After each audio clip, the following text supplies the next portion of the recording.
வணக்கம். உங்களோட பேர்? சரி, இன்னைக்கு இதில் யாருக்கு பர்த்டே? உங்களுக்கு. சரி, உங்களுக்கு எப்போ பர்த்டே?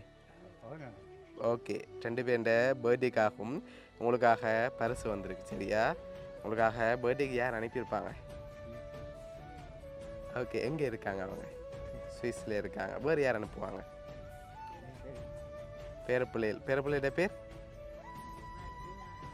ஓகே, வேறு? கிளைமதி. சரி, உங்களுக்காக வந்த கிஃப்டை பார்ப்போம். சரியா? ரைட், ஹாப்பி பர்த்டே என்று சொல்லி உங்களுக்காக கேக் வந்திருக்குது, இன்னும் கிஃப்ட் இருக்குது. சரியா? சரி, உங்களுக்காக வந்த கேக் யார் அனுப்பியிருக்காங்கன்னு இருக்கு, அதில் பாருங்க. அப்படியே ஹாப்பி பர்த்டே அப்பம்மா அப்பப்பான்னு சொல்லி வந்திருக்கு. சரியா? ஓகே, யார் அனுப்பியிருக்காங்க நீங்கள் எதிர்பார்க்குறீங்க? 2 பேரும் தான் அனுப்பியிருப்பாங்க. அப்படியா? சரி, உங்களுக்காக இந்த பர்த்டேக்கு ஒவ்வொரு வருஷமும் மறக்காமல் அனுப்பி கொண்டே இருக்காங்க. இதோட 3வது வருஷம் அனுப்புகிறாங்க. சரி, உங்களுக்காக சுவிஸ்லேருந்து பேரப்பிள்ளைகள் மாருதி சாய் மாதவன் சொல்லி சேர்ந்து அனுப்பியிருக்காங்க. என்ன சொல்ல ஆசைப்படுறீங்க அவங்களுக்கு?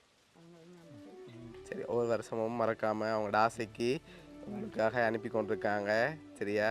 உங்களோட பேரப்பிள்ளைகள் சார்பாகவும் பவுனியா சர்ப்ரைஸ் கிஃப்ட் சார்பாகவும் நீங்கள் பிறந்தநாள் நல்வாழ்த்துக்கள். சரி, ஓகே. வேறு ஏதாவது சொல்ல ஆசைப்படுறீங்களா?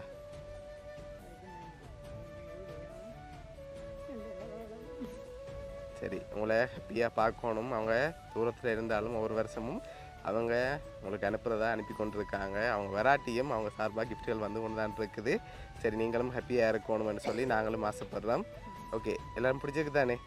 சரி, ஓகே.